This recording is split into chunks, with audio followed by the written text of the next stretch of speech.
नमस्कार, आदाब, सत श्री अकाल।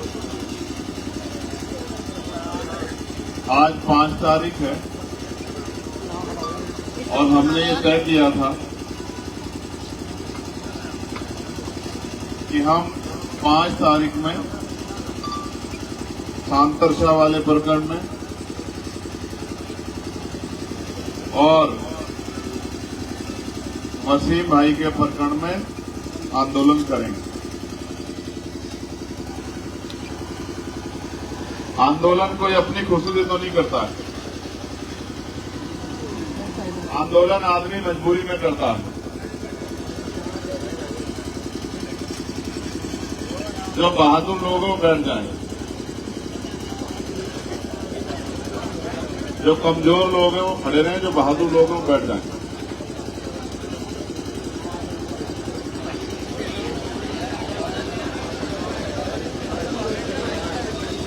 तो देखने से कमजोर लग रहे हैं।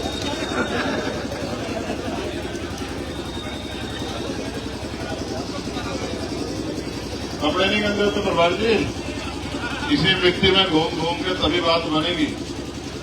जितना पसीना बहेगा उतना प्यार बढ़ेगा। जैसे जानवर नहीं होते कि जानवर की तरफ देखो उसी को एहसास होता है कि तुझे देख रहे हैं, तुझे कह रहे हैं। इस तरह की हालात मत बनने दो। तो मैं आपसे कह रहा था कि आदमी खुशी से आंदोलन नहीं करता, सड़क पे नहीं आता, सबके पास काम है, कोई फ्री नहीं। कोई दिन में 400 रुपए कमाता होगा तो कोई 600, 800, 1000, 2000 रुपए भी कमाता होगा। और जब हजारों से ज्यादा की बड़ी संख्या में लोग निकल के आए हैं तो प्रशासन, सरकार का कोई नुकसान नहीं हुआ, हमारे लोगों का नुकसान हुआ।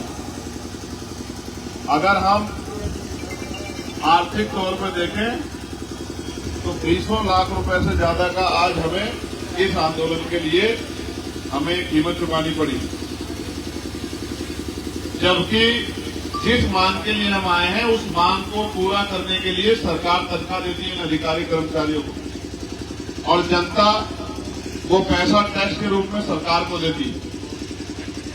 तो जैसा मैंने कहा, हम खुशी से नहीं आए, हमें गर्मी में बैठने का कोई शौक नहीं है, हम खाली लोग नहीं है, हम सब पे काम है। लेकिन हम सबको पीड़ा है कि सांतरशाह वाले प्रकरण में भी न्याय नहीं हुआ और वसीम वाले प्रकरण में भी न्याय नहीं हुआ। हमारी मांग यही है, हम नहीं कह रहे किसी को निर्दोष को जेल भेज दो, हम ये कह रहे हैं उसकी जांच इतनी ट्रांसपेरेंट कराओ, उसकी जांच इतनी पारदर्शी हो कि दोषी को सजा मिले, कोई निर्दोष ना जाए। इस बात के हम लोग बिल्कुल फेवर में, किसी दोषी, कोई निर्दोष को एक फूल की छठी भी ना लगे। लेकिन कोई भी दोषी बचना नहीं चाहिए, क्योंकि अगर दोषी बच गया तो उस दोषी का हौसला बढ़ जाएगा, और जब हौसला बढ़ेगा तो वो अगली बार फिर कोई ऐसा अपराध करेगा। ऐसा नहीं है कि सांतरशाह वाले प्रकरण में वो आखिरी गिरफ्तारी नहीं हो सकती थी, लेकिन आप और मैं सब जानते हैं कि वो सत्ता से जुड़े लोग हैं, उनको बचाने के लिए एडी चोटी के जोड़ सरकार में बैठे लोग लगा रहे हैं। अब उनकी अस्मिता का सवाल बन गया है कि हम सरकार में हैं और हम अपने लोगों को अपराध करने के बाद बचा नहीं पा रहे, तो वो उसको प्रेस्टीज इशू बना रहे हैं। काश तेरा भाई होता वसीम तो तेरे चेहरे पे हंसी नहीं होती, जिस तरह तो भालू की तरह हंस रहा है ना, तो ये हंसी गायब हो जाती। इसके पिता से पूछ के देख इधर आंख मिला के, और क्यों रोते हो फिर कि मार दिए मार दिए मार दिए, तालाब में गिर दिए, जौहर में गिर दिए, फिर क्यों रोते हैं जब मैं तुम में सलाहियत नहीं बची।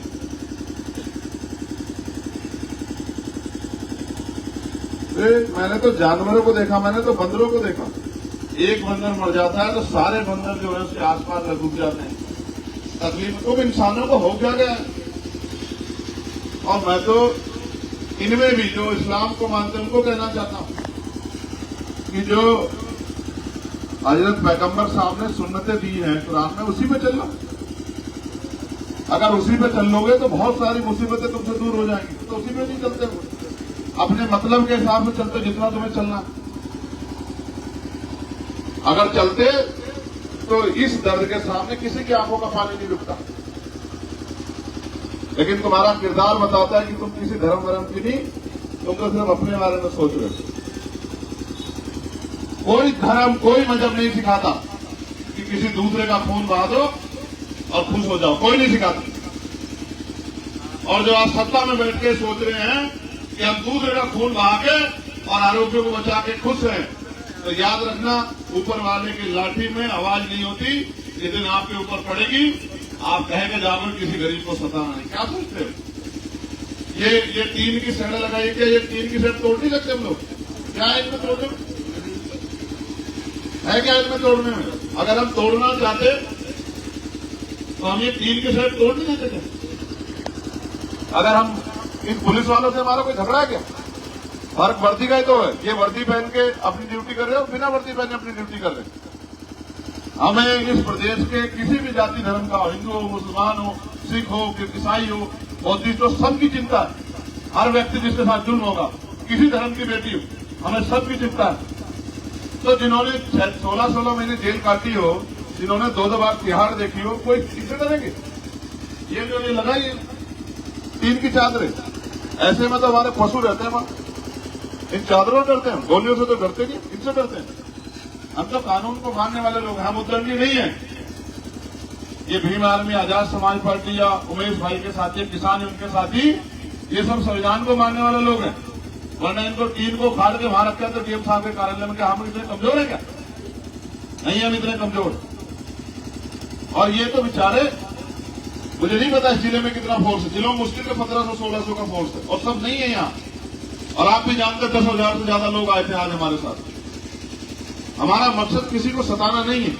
हमारा अंतिम मकसद ये है कि इन परिवारों को न्याय मिले और कुर्सी पर बैठा अधिकारी किसी नेता के प्रति जिम्मेदार ना हो, आम जनता के प्रति जिम्मेदार। हम पार्लियामेंट में भी हर विषय पर लड़ते हैं। और मैं आपको कहता हूं, अगर यहाँ की सरकार को लगता है कि उनमें दम है, वो कर लेंगे, तो वो उनका हिसाब तो आने वाले कल में जनता करेगी। लेकिन पार्लियामेंट में मैं चंद्रशेखर आजाद आपको विश्वास दिलाता हूं, मैं मेंबर ऑफ पार्लियामेंट के साथ साथ कमजोरों का भाई भी हूं, कमजोरों की आवाज भी हूं, मजलूमों का हमदर्द भी हूं, हर गरीब का अपना चाहे भाई बेटा माने, सहयोगी माने, वो भी हूं। और पार्लियामेंट में 2 कमेटी है हमारी, एक जिसको मिनी पार्लियामेंट कहते हैं, SC/ST वेलफेयर कमेटी, मैं उसका भी मेंबर हूं। और मैं कमेटी ऑफ होम अफेयर्स का भी मेंबर हूं। मैं यहाँ के डीजीपी को ना मैंने तलब करवा दिया तो मेरा नाम चंद्रशेखर आजाद नहीं। क्या समझ रहे यहाँ बैठ के? क्या मानते?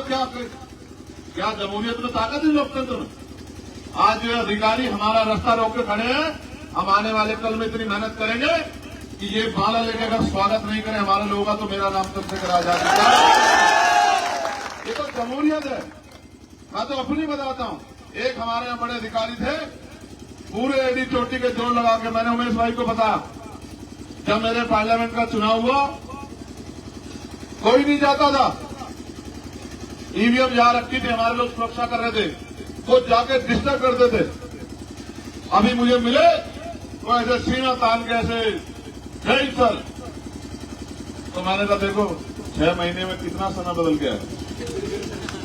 जिसका रास्ता रोकते थे आज उसको जो है लोकतंत्र से शक्ति दी कि जयंत करना पड़ रहा।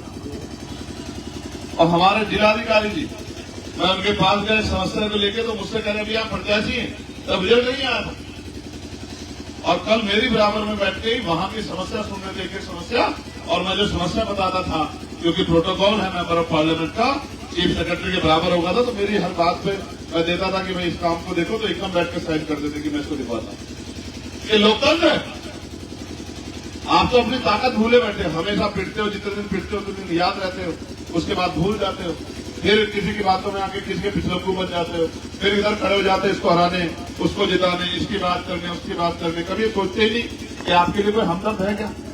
मैं आपको विश्वास से कहता हूं, ये तो उमेश अकेले पड़ गए यहाँ। अगर 4-5 मेंबर ऑफ लेजिस्लेटिव असेंबली होते, हमारे 5-6 एमएलए हमारे यहाँ होते, तो हम इन अधिकारियों को कुर्सी पर नहीं बैठने देते जब तक दोनों मामलों में हमारे मन चाहे कार्यवाही नहीं हो जाती। ये तो हम लोग कमजोर हैं कि एक आदमी यहाँ है और ये बेचारे कोशिश तो करते। मैं तो पार्लियामेंट में आपने सुना नहीं सुना, कोई बोलता है मुझसे ज्यादा पार्लियामेंट में? कोई आवाज उठाता है पार्लियामेंट में? कोई ऐसा है जिसकी आवाज नहीं उठाता? सबके लिए लड़ता हूं, क्योंकि मैं मानता हूं कि बहुत उम्मीद लगा के बैठे हैं लोग और इतने ठगे का उम्मीद करते हैं कोई ईमानदार आदमी आके इनकी लड़ाई लड़े। किसानों की लड़ाई हो, मजदूरों की लड़ाई हो, पहलवानों की लड़ाई हो, नौजवानों की लड़ाई हो, बेरोजगारी की हो, महंगाई की हो, आशा, आंगनबाड़ी, भोजन माता, होमगार्ड, पुलिस के साथियों की आवाज उठाता हूं कि इनकी ड्यूटी 8 घंटे की कर दो, इनको सप्ताह में एक दिन छुट्टी दो, इनकी वेतन विसंख्या दूर कर दो, इनके ट्रांसपोर्ट होते, इनके बच्चों को पढ़ने में दिक्कत होती है तो अच्छे स्कूल खोल के लाइन में व्यवस्था कर दो कि ये वहां पढ़ा सके। सबके लिए आवाज उठाता हूं, अर्धसैनिक बलों के लिए आवाज उठाता हूं, पुरानी पेंशन के लिए आवाज उठाता हूं। और अभी न्यूनतम मजदूरी में मैंने 29 जुलाई को आवाज उठाई थी और सरकार को झुके जो है, अभी 5 दिन पहले मैंने 700 रुपए की मांग की थी, 783 रुपए करनी पड़ी केंद्र सरकार को देखो। तो मैं तो आपसे कह रहा हूं, अगर आप समझदार बन जाओ, आप जिम्मेदार बन जाओ, आप सोचने लग जाओ, आप समझने लग जाओ, तो क्यों बैठना पड़े मुझे अब यहाँ हमारे साथियों को आगे इसमें तरीके? आप नहीं जानते किस गर्मी में बैठे थे? आपको लगता है बॉडी का कोई हिस्सा है जिसको पसीने से ना पसी जाओ? जो कपड़े इसके अंदर है टी शर्ट के, वो भी गिले अभी, पूरा दिन हो गया। आप तो उठते जाओगे, मैं वॉशरूम के लाभ गया तो नहीं हूं ना। जब पीठ का दर्द बढ़ गया, रीढ़ की हड्डी का, तो लेट गया, लेकिन जगह नहीं छोड़ी ना। आपको क्या लगता है उछल कूद करने से, भागदौड़ करने न्याय मिलते हैं क्या? न्याय के लिए तो कीमत चुकानी पड़ती है। हमारे प्रभारी जी कह रहे थे कि नखून कटवाने से कोई क्रांतिकारी नहीं बनता। क्रांतिकारी वो बनता, क्रांतिकारी बनने के लिए क्रांतिकारी जैसी कुर्बानियां देनी पड़ती। इतिहास गवाह है कि सरदार करतार सिंह सराभा ने 19 साल की उम्र में शहादत दे दी थी देश के लिए, और शहीद आजम भगत सिंह जी ने 23 साल की उम्र में शहादत दे दी थी, और शहीद शिरोमणि Udham Singh ji general Lord wire को जाके वहां लंदन में जो है हिसाब किताब करके आए थे। हम तो इस देश की मिट्टी में जन्मे, जो मिट्टी वफादार, जिस मिट्टी के अंदर संघर्ष है, बल है, किसान के बेटे। और यहाँ के नेताओं को बड़ी तकलीफ है, जो कहते हैं कि मैं बाहर का हूं, निगम्मों में यही रहता हूं, डाकरपट्टी मेरा घर है, गांव, और मैं यहाँ का रहने वाला हूं, पंचपुरी का, कश्मीरपुर का, यही कलियर इसमें, पंचपुरी इसमें आता है, जवालापुर में, और मेरा गांव डाकरपट्टी भगवानपुर में आता है। चिंता मत करो, 27 के बाद लाइफ में नहीं छोड़ूंगा कि तुम जिला पंचायत के सदस्य बन जाओ। घबराओ मत। क्या समझते, गुलाम है तुम्हारे? कोई गुलाम नहीं है किसी का। ये जमहूरियत है, आदमी अपनी सोच पे फैसला लेता है। और फिर कह रहा हूं, इनका जिनका साथ देते उनका साथ छोड़ के, जिस दिन आपने मेरा हाथ पकड़ लिया, आप मेरी बात को याद रखना, अगर किसने आपके ऊपर लाठी चला दी, अभी ये साहिल कह रहा था यहाँ बैठ के, अभी हमारा दूसरा छोटा भाई हमारा नेता वहां का, वो कह रहा था किरतपुर वाला, और मेरे भाई जावेद खड़े हैं, हिजाब साहब खड़े, सब जानते हैं कि हमने कल भी अधिकारियों से कहा कि देखो भाई, किसी गरीब पे लाठी मत चला देना, इस बात को याद रखना, वरना आमना सामना होगा, उसकी जिम्मेदारी आपकी हो। ये मत समझना चंद्रशेखर आजाद खड़ा है, 5,12,000 एक आदमी खड़ा है, क्योंकि 5,12,000 लोगों ने तो मुझे वोट देके भेजा कि साहब आप जाओ मेंबर ऑफ पार्लियामेंट बनकर। और ये तो मौका नहीं मिला हरिद्वार वालों को देने का, और तुम लोग चूक गए थोड़े से हरिद्वार वालों। तुम अगर मेरी बात में पक्का पहरा दे लेते तो आज यहाँ उमेश विधायक नहीं बैठे, मेंबर ऑफ पार्लियामेंट बैठे होते, फिर मैं बताता इन लोग। ठीक है, ये तो समय की बात है, ये समय की बात है। अभी तो बहुत कुछ है, देश भर में आंदोलन चल रहे हैं, संघर्ष चल रहे हैं। मैं तो आपसे पूछना चाहता हूं, अगर आज ये हमारी मांग नहीं मानते तो क्या आप संघर्ष के लिए तैयार हो? पक्का तैयार हो? ये उखाड़ने पड़ेंगे, देख लो, लाठियां पड़ सकती हैं, हो सकता है कि जेल जाना पड़े। कितने लोग जेल चलेंगे बताओ? अभी तो गुस्सा में हाथ उठा रहे हो, जेल के नाम से हिसाब खराब हो जाता है। अभी फिर दोबारा पूछ रहा हूं, ईमानदार से बताओ कितने लोग हिम्मत दिखाएंगे जेल चलने की? देखो मेरी बात सुनो, आप मानते हो नहीं मानते कि अभी मैंने इस आंदोलन के लिए अपने आप से आगे अपील नहीं की थी ना? नहीं की थी ना अभी तक अपील? अभी तक तो मैं भाई उमेश के और हमारे नेता मैक्सिम जी के और अमरीश कपिल जी के और हमारी टीम के भरोसे तो था अभी तक मैंने अपील तो नहीं करी। सोचो अगर मैं अपील करूं तो क्या होगा, बताओ, सोचो क्या होगा। ये जिला एक तरफ से नहीं बंद होगा, जितने इसमें रास्ते हैं उतनी तरफ से बंद होगा।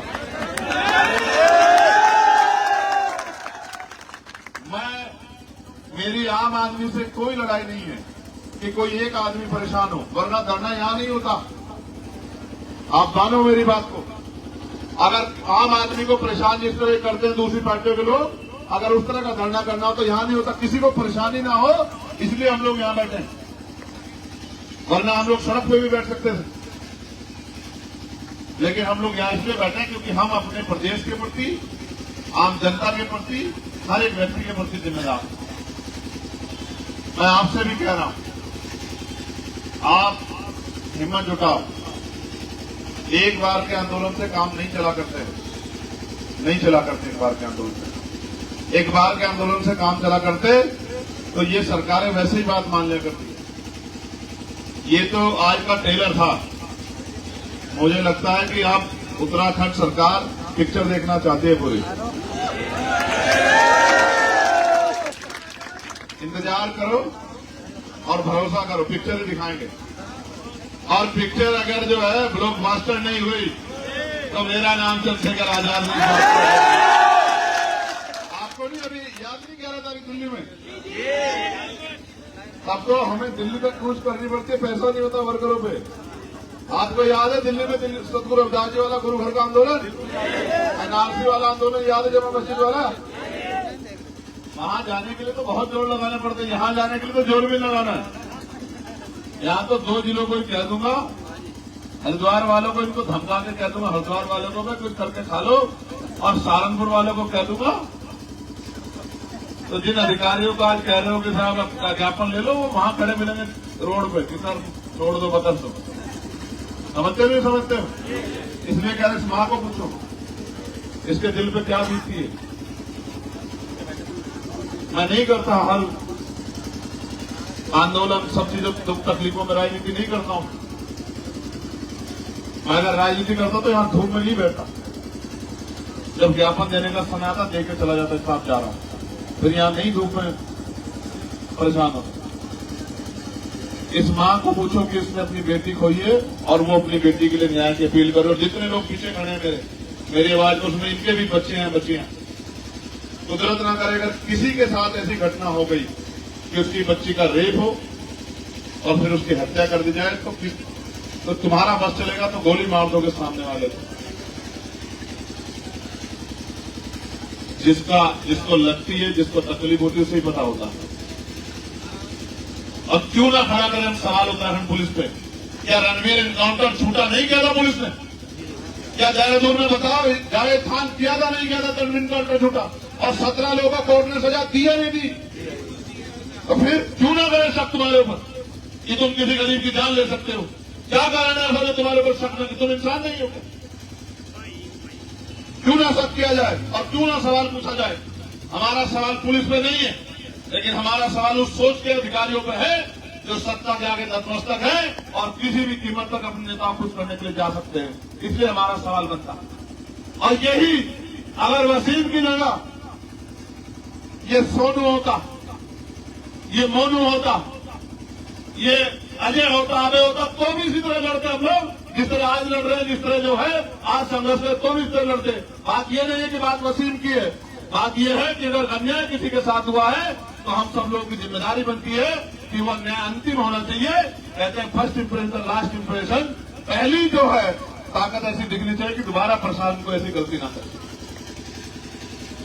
जब लड़ाई लड़ने की बात आती है तो न जाति, न धर्म, न समाज कोई मायने नहीं रखता। मायने रखता है कि आप अपने मन को संतुष्ट कर दो कि आपने किसी की मदद के लिए आवाज उठाई या नहीं उठाई।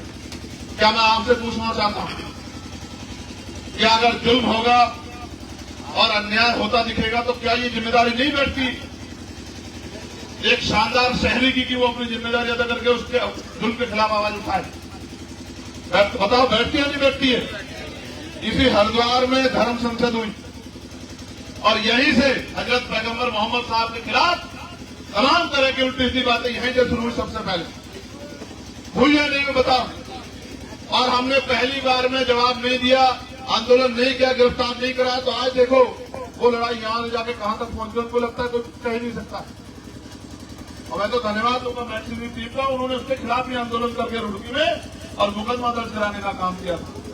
लेकिन आज जो ये मैं जो पहले कह रहा था कि अपराधी का हौसला बढ़ता, ये हौसला इससे बड़ा है कि आपने सोचा कि ये तो चलो ठीक है, कह दिया कोई बात नहीं, कह दिया कोई बात। मैं आपसे भी कह रहा हूं, मुस्लिम समाज के भाइयों से, आप ये आपको आक्रोशित करके सड़कों पे लाना चाहते हैं, ये चाहते हैं हम सड़कों पे आओ और इनके एजेंडे आसान हो। आप मत आओ, आप घर रहो, क्योंकि ये अम्बेडकरवादी जो लोग हैं, ये जो न्याय पसंद लोग हैं, ये सब लोग संविधान के साथ चलने वाले लोग, और ये संविधान को बचाने के लिए, अगर संविधान के आधार पर जब धार्मिक आजादी सभी को है, संविधान सभी धर्मों को सम्मान देता है, तो ये अपने आप लड़ाई लड़ लेंगे। आप इनके पीछे खड़े रहो, आपको आगे आगे कुछ करने की जरूरत नहीं है, इनका मोहरा बनने की जरूरत नहीं है। यही चाहते, जो काम ये सीधे नहीं करते अपने पिठों से कराते, ये कोई बयान देंगे, आप लोग रिएक्शन देंगे और ये कहेंगे देखिए साहब क्या हो रहा है। ये कभी ये नहीं बताएंगे कि आजादी की लड़ाई में सबसे ज्यादा बलिदान जो है, इंडिया गेट पर अगर जाकर नाम पढ़ोगे तो वो मुस्लिम समाज के लोग, कभी नहीं बताएंगे आपको। ये आजादी माफी मांग के नहीं मिली है, ये आजादी भीख में नहीं मिली है, इस आजादी के लिए कुर्बानियां देनी पड़ी है, मिटना पड़ा है, बर्बाद होना पड़ा है, अपनों के खून को अपने सामने उबलते हुए देखना पड़ा है, निकलते हुए देखना पड़ा है, अपने लोगों को फांसी में चढ़ते देखना पड़ा, तब जाकर आजादी मिली है। इनको तो लगता है जो लोग आप सत्ता बैठे हैं कि सिर्फ नारा लगाने से, माफी मांगने से, लेटर लिखने से आजादी आ गई। मैं तो आपसे कहूंगा, मैं सुबह से इंतजार में हूं कि आपका मन पक्का हो जाए कि ये लड़ाई लड़नी पड़ेगी, इससे भाग नहीं सकते। कब तक भागोगे इसका बताओ, कब तक भागोगे? कोई रास्ता नहीं है भागने का, और हम नहीं चाहते भागना। हम इस लड़ाई को लड़ना चाहते हैं, और हमारी कोई लड़ाई नहीं अधिकारियों से। हम तो ये चाहते हैं कि वो न्याय संगत काम करे, क्योंकि संविधान इस बात की इजाजत देता है। हमारे सवाल लोकतंत्र में जायज, अगर मुझे कोई पीड़ा होगी तो मैं अपनी पीड़ा को रखूंगा, ये मेरा अधिकार। ये कॉन्स्टिट्यूशन का आर्टिकल 19 हमें देता कि हम अपने साथ हुई हर परेशानी पे अपना सवाल खड़ा करें और उसका जवाब मांगें, और जवाब देना अधिकारियों की जिम्मेदारी है, जिन अधिकारियों को कुर्सी में बिठाया गया कि वो जवाब दें। मैं आपसे अपील करता हूं, बैठ जाओ, जो सम्मानित अधिकारी आएंगे हम उनको सुनेंगे, और मैं अब के बाद बैठने को नहीं कहूंगा, क्योंकि ये भेड़ बकरे में ऐसा काम नहीं करता हूं। मैं जो यहाँ सम्मानित अधिकारी आएंगे उनको हम लोग सुनेंगे, फिर हम आपस में बैठ के हमारे किसान यूनियन के साथी भाई उमेश जी, इनकी टीम आर्मी आजाद समाज पर, फिर हम बैठ के फैसला लेंगे कि हमें किस तरह से आंदोलन को आगे बढ़ाना है, हम उनकी बात से कितने सहमत हैं। क्योंकि मुझे नहीं लगता कि लड़ाई आज खत्म हो जाएगी। आपको लगता? अगर लड़ाई खत्म करना चाहते तो ये दीवारें क्यों खड़ी करते? फिर तो बुलाते और 10 मिनट में वहीं से कहते हैं कि भाई ये लोग आप बताओ क्या चीजें बताओ भाई। जनता मैदान और खुला हुआ है, जिसमें हौसला आ जाओ, लड़ो। और देखो, जिनको आदर्श मानते हैं, जब उन्होंने बलिदान दिया तो फिर काहे को डरना यार। एक बार तो मुताबिक तो गोली खाई करते जाए, फिर काहे को डरना। मौत एक दिन आएगी, लेकिन कम से कम ये तो ना हो कि हमने गोली देकर पीट कर ली थी सामने, ये तो रहो कि हमने गोली का सामना सामने से किया, तो उसको भी निपटेंगे। तो मैं आपसे आग्रह करूंगा कि आप बैठ जाओ, और अभी अधिकारी गए हैं, वो अपनी बात रखेंगे, फिर हम बैठ के अपनी वार्ता करेंगे, फिर हम फैसला लेंगे क्या करना है। क्योंकि हम परिवारों को परेशान करके लड़ाई नहीं लड़ना चाहते। कहीं गलती से एक परिवार के व्यक्ति को कोई नुकसान हो गया, कोई परेशानी होगी, तो सारी उम्र का कलंक होगा कि हम वहां गए थे और उनके नेतृत्व में ही हो गया। हम नहीं चाहते, क्योंकि हम समझते हैं ना, हम तो आम आदमी को भी नहीं बुलाते, हम तो कोशिश करते हैं कि लड़ाई अपने भरोसे लड़ी जाए। क्योंकि अगर कोई जेल चला जाता, बाद में कहते हैं उसके घर के लोग के साथ उनकी वजह से जेल चला गया। तुम तो जेल जाने को तैयार हो, भी तैयार हो, दोनों अल्फाज लोग जेल जाने के लिए तैयार है। ये साहिल का एक उठ रहा था, दोनों उठ गए, पक्का चलोगे जेल? ठीक, ठीक है, बैठ जाओ, इंतजार।